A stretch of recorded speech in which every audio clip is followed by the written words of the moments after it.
आपका उद्देश्य बदला तो क्रिया का फल बदल गया। कई बार सुनाया है। एक दुष्ट स्वभाव वाला आदमी था, तो जंगल में गड़ासा लेके खड़ा होता। वहां से चाहे वो महात्मा निकले चाहे वो गृहस्थ निकले, पहली बात उसका दंड कमंडल रुपया पैसा छीन लेना, और दूसरी बात उसको जिंदा न छोड़ना। मौज। ऐसा हिंसक क्रूर स्वभाव का था, छीन लेना और मार देना। बहुत ध्यान से सुनना, ऐसा ही करता। अब एक महात्मा जो बड़े भजनानंदी तपस्वी त्यागी थे, तो ऐसे संतों के दर्शन मात्र से पाप नष्ट होते हैं। संत दरस जिम पातक टरे, बड़े भाग पाइप सत्संगा, विनय प्रयास होई भव भंगा। ऐसे महापुरुष का सानिध्य जो ही मिला तो उसने उठाया गड़ासा। तो उनका क्यों भाई, क्यों मारोगे?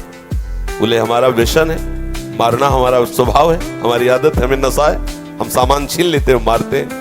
बोले ऐसी दुर्गति होगी तेरी कि तुझे पता नहीं। वो तपबल संपन्न थे, वो जो जो बोल रहे थे वो ऐसा लग रहा था कि उसके दिमाग पे लग रहा है। थोड़ी ही देर में संभाषण मात्र, एक तो दर्शन दूसरा संभाषण, तत्काल उसके हृदय में कंपायमान, हृदय में भय पैदा हुआ, चरणों में गिर गया। महाराज मैं तो बहुत पाप की, ये देखो संत दर्शन का फल, कोई उपाय बताओ। महाराज सब छोड़ दूंगा यदि मुझे शिष्य बना लो। तो उनका तुम्हें ऐसे शिष्य नहीं बनाएंगे, पहले तुम भारत के तीर्थों का अवगाहन करो, जब तुम पवित्र हो जाओगे तब तुम्हें शिष्य बनाएंगे। तुमने बहुत सी हत्याएं की है, बनाएंगे शिष्य, लेकिन पहले भारत के तीर्थों में भ्रमण करो। तो महाराज हम कैसे जानेंगे कि हम पवित्र हो गए, निष्पाप हो गए? तो उन्होंने एक सूखी लकड़ी दी और कहा जब ये हरी हो जाए, इसमें अंकुरण हो जाए, तो वहीं से लौट आना, जानना तुम निष्पाप हो गए। चल पड़ा। अब महापुरुष की प्रेरणा, ये होता है संत का प्रभाव। अब वो लकड़ी ली सूखी हो, चल पड़ा।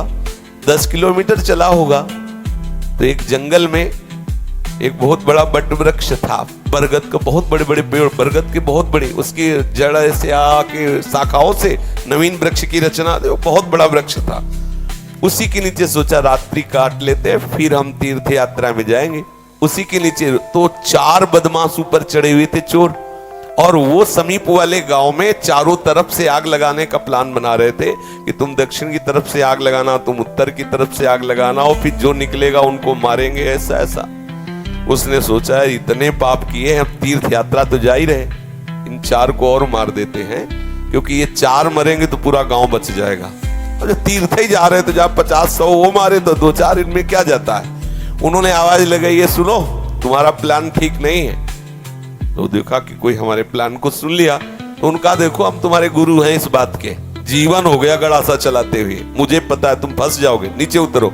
अब एक साथ थोड़ी उतरेंगे, एक एक उतर। बड़ा वृक्ष था तो जड़ की आड़ में उसको पता था, मारने का अभ्यास था, बिना अस्त्र शस्त्र के हाथ ही से मार दिया, 4 को मार दिया। मारा, सोचा अभी यहाँ तो हमने हत्या कर दी, अभी यहाँ नहीं रुकेंगे, आगे जो ही लकड़ी उठाया तो हरी हो गई। गुरुजी लोग कहा था लकड़ी हरी हो जाए तो वापस आ जाना तीर्थ यात्रा। अभी तो कोई गंगा नहाया नहीं, जमुना नहीं नहाया, तीर्थ यात्रा नहीं की, और लकड़ी हरी हो गई, पर गुरु ने कहा था हरी हो जाए तो वापस आ जाना। वापस चला गया। जो ही पहुंचा, गुरु जी दंडवत। बोले तीर्थ यात्रा के लिए भेजा था, वापस कैसे आ गए? बोले आपने कहा था जहां आपकी लकड़ी हरी हो जाए वहीं जान लेना पवित्र हो गए। तो गुरु जी लकड़ी तो हरी हो गई। तो बोले किस तीर्थ में लाए? बोले ना आया नहीं, 4 को और मार दिया। बोले 4 को मार दिया तो और पाप बढ़ना चाहिए, कैसे क्या? तब उन्होंने बताया पूरे गांव की रक्षा करने के भाव से मैंने तो बोले देखो बेटा, अभी तक अपने स्वार्थ के लिए मारते थे, उद्देश्य था आपको अपने स्वार्थ का, तो वो पाप हुआ। लेकिन पूरे नगर के गाय बैल जीव जंतु स्त्री पुरुष बच्चे सबकी रक्षा का उद्देश्य रख के 4 को मार दिया, तो वो महापुण्य हो गया। अब समझे, क्रिया वही है, उद्देश्य बदल गया तो फल बदल गया उसका। आप गृहस्थ में जो क्रियाएं कर रहे हैं वही क्रियाएं प्रभु के लिए करने लगे, उद्देश्य बना ले प्रभु की प्रसन्नता, बात बन गई।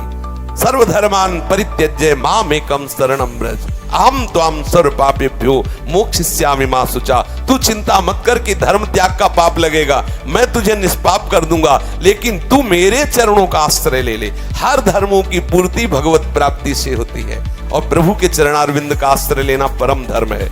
जो धर्म कर्म प्रभु की प्राप्ति में बाधा पहुंचावे तजिए ताहि कोटि वैरिशम, उसे करोड़ों दुश्मन के समान त्याग देना चाहिए। जैसे तजो पिता प्रहलाद, विभीषण बंधु, भरत महतारी, गुरुबलि तजो, कंत ब्रज बनितन, बोले भेमुद मंगलकारी। इसलिए अपने जीवन का लक्ष्य प्रभु प्राप्ति बनाने वाले के लिए हर धर्म भगवत प्रसन्नता के लिए किया जाए, वही हो गया भगवत प्राप्ति का हेतु। समझ रहे?